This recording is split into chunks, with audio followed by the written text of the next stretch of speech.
WWE's Roman Reigns problem isn't just a booking misfire, it's a creative identity crisis. For nearly 4 years, Reigns was the axis on which WWE revolved. He was the needle mover, the tribal chief, the man who merged cinematic storytelling with a world title reign that became the backbone of the company's modern era. But ever since WrestleMania 41, WWE has found itself in an unfamiliar position, a Roman Reigns without purpose, a character no longer driving the narrative, but awkwardly floating in limbo. His status as a mainstay attraction remains, but the engine of momentum behind him has completely stalled, largely due to creative indecision, narrative cowardice, and a glaring mishandling of what should have been the most important betrayal in modern wrestling. The problem isn't that Reigns lost the undisputed WWE Universal Championship. That was inevitable. No one holds a title forever. The issue is how he lost it, who he lost it to, and what WWE has done, or more importantly, hasn't done, with the fallout. At WrestleMania 41, fans witnessed something seismic. Paul Heyman, the wise man, the man who spent nearly 4 years orchestrating the tribal chief's dominance, stabbed Roman Reigns in the back and aligned with Seth Rollins. On paper, that should have been the single most significant betrayal WWE has booked since Seth turned on the Shield. In practice, WWE moved past it within weeks as if it were a subplot in a mid-card feud. There was no explanation, no follow-up promo from Roman, no revenge arc, and no indication that the company even understood the gravity of what they had just pulled off. Instead, Reigns was yanked from the title picture entirely, and all attention pivoted to CM Punk and Seth Rollins. Roman, for all his accomplishments and storyline heft, became a ghost. Not the kind that haunts, but the kind that's forgotten. Reigns should never have become an afterthought, not after a run that rewrote the rules of how a heel champion could operate in WWE. From 2020 onward, Roman Reigns was the most consistent long-term character WWE had built in decades. Every victory meant something. Every opponent had to adapt to survive. His matches weren't just contests, they were power struggles built on psychological warfare, bloodline drama, and palpable tension. That kind of storytelling demands a satisfying conclusion, or at least a compelling next chapter. Instead, WrestleMania 41 gave us a shocking twist, and then shrugged its shoulders. The Paul Heyman betrayal alone should have redefined WWE's power structure. For Heyman to turn his back on Roman Reigns wasn't just a plot development, it was an admission that the empire they built had collapsed. It should have sparked a war, a crisis of leadership, a redemption journey, or a vengeful spiral, but none of that happened. Reigns has made rare appearances since, mostly disconnected from the main event scene, never really confronting Heyman, Rollins, or even the idea that his kingdom crumbled from within. The very man who shaped the tribal chief into an unstoppable force betrayed him on the grandest stage, and WWE had nothing to say about it. The triple threat dynamic between CM Punk, Seth Rollins, and Roman Reigns was the natural evolution for WWE's main event ecosystem. 3 titans of the last 2 decades, each with a history of betrayal, manipulation, and ideological differences, were finally positioned to collide. And yet, WWE couldn't or wouldn't lean into that. Roman's involvement in the storyline has been minimal, even passive. He's there in theory, but not in execution. Punk and Rollins have dominated the screen time, the promos, and the stakes. Roman is either absent or treated like a relic, as though the company doesn't know how to integrate his mythos into the current direction. The failure to capitalize on Roman's story post-WrestleMania exposes a deeper truth. WWE doesn't have a plan for him anymore. His title reign consumed all creative oxygen for so long that without the championship, WWE seemingly doesn't know what Roman is supposed to be. They've spent years telling fans that Roman Reigns is the sun around which the WWE universe revolves. But now that the sun has dimmed, they're fumbling in the dark, hoping something else shines instead. WWE could have built the next arc around Roman's downfall and subsequent resurrection. Imagine a Roman Reigns stripped of everything: title, family, wise man, forced to reckon with the man beneath the tribal chief persona. Instead of exploring that vulnerability, or constructing a new layer to his character, WWE simply parked him in narrative purgatory, a once-in-a-generation character rendered voiceless by indecision. Even his bloodline ties feel aimless now. Solo Sikoa has stepped into a leadership role, but WWE hasn't clearly established whether Roman endorses this shift or resents it. There's no internal conflict,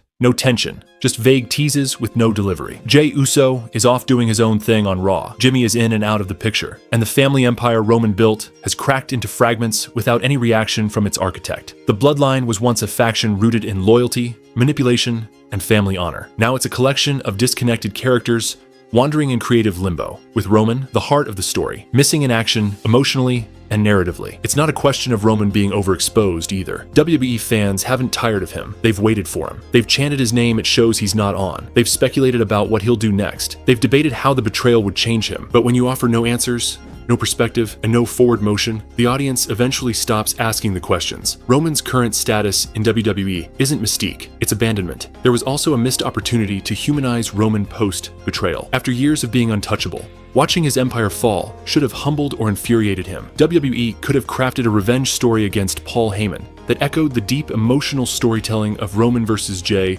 or Roman vs. Sami Zayn. Instead, it was forgotten by the next episode of Raw. That silence speaks volumes. WWE either doesn't know how to book Roman without a title, or they're scared to reveal what happens when he loses everything. WWE has always struggled with transition periods for their top stars. When John Cena's reign of dominance ended, they pivoted too slowly. When The Undertaker lost his streak, the fallout was underwhelming. Roman's situation is different because he was the company's answer to all those transitional failures. They finally figured out how to make a long-term main event character work, and now that it's over, they're once again stumbling, unsure how to move forward. The truth is, Roman Reigns is too layered a character to be used sparingly without a plan. Unlike part-timers of the past, Reigns' story was built on week-to-week tension, family drama, and slow burn manipulation. He's not Brock Lesnar, whose appeal thrives on chaos and unpredictability. Roman thrives on control, presence, and emotional stakes. Removing him from the narrative without resolution doesn't protect his aura, it dilutes it. Every week he's off television without closure, fans lose a little more investment in what made the tribal chief special. Then there's the matter of Heyman himself. He hasn't explained his betrayal in any meaningful way. No monologue, no backstage sit-down, no segment that attempts to rationalize turning his back on Roman after years of worshipping him as the head of the table. For a character as verbose and manipulative as Heyman, that silence is deafening. His alliance with Rollins feels unearned, lacking the emotional depth that defined his relationship with Reigns. Without that context, Heyman's turn becomes a wasted moment instead of a paradigm shift. WWE has a Roman Reigns problem, not because Roman failed the company,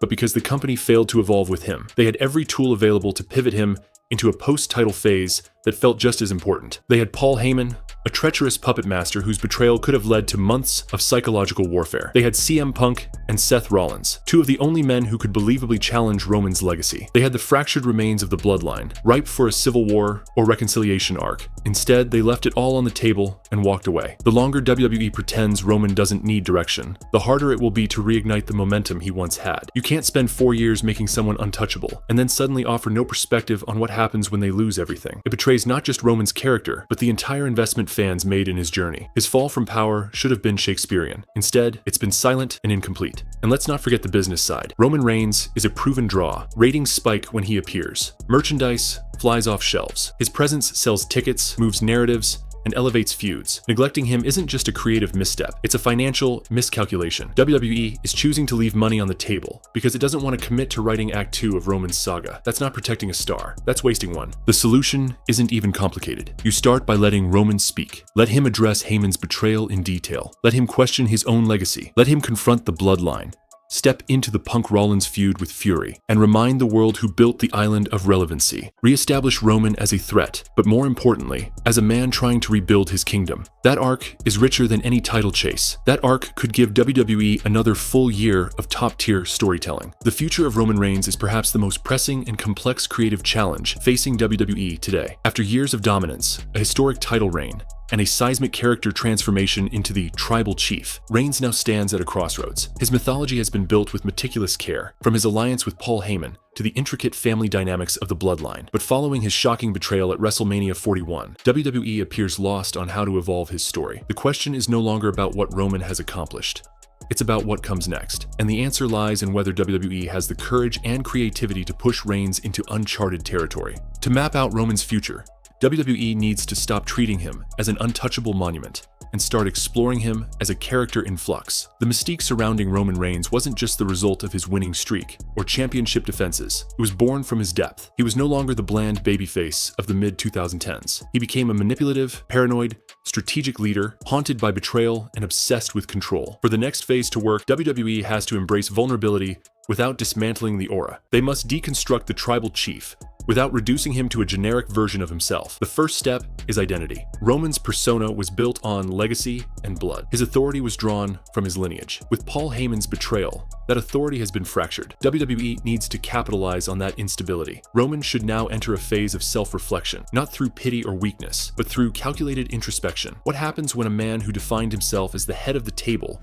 realizes the table's been taken from him. What happens when control slips through his fingers? WWE has an opportunity to deepen Roman's character by forcing him to question his very foundation. One possible route forward is an anti-hero transformation, not a full face turn, but a shift in motivation. Roman doesn't need to pander to fans. He just needs a renewed purpose. The tribal chief motif was born from dominance. Now, a post-Empire Roman can evolve into a symbol of vengeance and legacy reclamation.